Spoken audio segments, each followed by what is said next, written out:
संसदमा हाम्रा मान्य सांसदहरूले तोडफोड गर्ने, माइक भाँच्ने, कुर्सी बजार्ने गरेको त हामीले देख्दै आएका छौँ नि है। तर त्यो भाँचिएको माइक, तोडफोड भएको कुर्सीको पैसा कसले तिर्छ तपाईँलाई थाहा छ? यसको उत्तर भनेको पहिले त तपाईँ हाम्रै करबाट तिरेको पैसा अर्थात् संसद सचिवालयको जुन बजेट छ त्यहीबाट तिर्ने व्यवस्था थियो।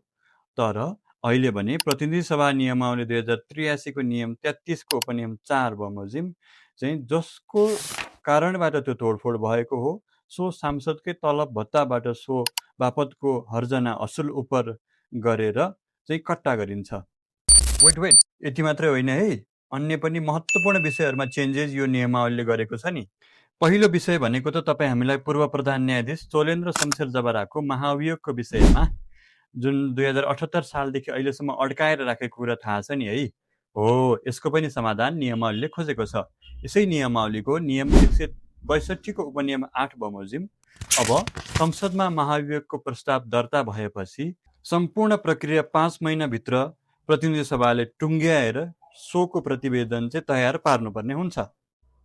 अब दोस्रो विषय भनेको चाहिँ सांसदले संसदमा शून्य समय, विशेष समय, आकस्मिक समयमा घोक्रो फुलाएर समस्याहरूको विषयमा बखान गर्ने, तर सरकारका मन्त्रीहरूले बाल्ने नगर्ने।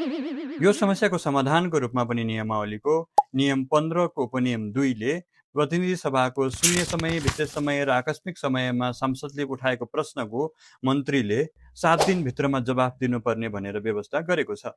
अब तेस्रो समस्याको समाधान भनेको चाहिँ हामीले सुन्दै आएका छौँ नि, नियम बनाउँदा बिचौलिया हाबी भए, स्वार्थको द्वन्द्वको विषय पनि हाबी भयो भनेको हो। यसको समाधानको रूपमा पनि यसै नियमावलीको नियम 175 को उपनियम 2 ले चाहिँ अब कुनै पनि सांसदलाई आफ्नो स्वार्थको द्वन्द्व बाजिने समितिमा चाहिँ नराखिने भन्ने व्यवस्था गरेको छ। जस्तै ब्याङ्कका सञ्चालक अब अर्थ समितिमा बस्न पाउने छैनन्।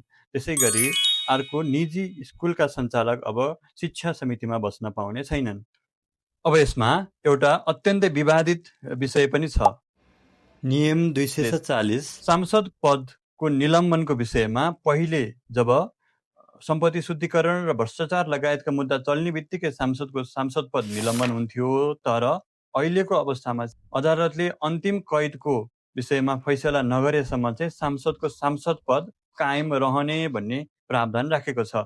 यसले विशेष कानुनको रूपमा रहेका फौजदारी कानुनहरू जस्तै भ्रष्टाचार निवारण ऐन, सम्पत्ति शुद्धिकरण ऐन लगायतका प्रावधानहरूलाई पनि मिचेर चाहिँ प्रतिनिधि सभा नियमावली त्योभन्दा पनि माथि रहेको विशेष कानुनको रूपमा चाहिँ लागू गर्न खोजेको देखिन्छ। जुन शङ्काको आधारमा भनेको होइन, यही नियमावलीको नियम 259 को उपनियम 1 ले सो कानुन सङ्घीय कानुनको रूपमा रही विशेष कानुन सरह लागू हुनेछ भनेर स्पष्ट भनेको छ, जुनमा चाहिँ संशोधन आवश्यक देखिन्छ र यसले फौजदारी कानुनको क्षेत्रलाई पनि सङ्कुचित गरेको छ।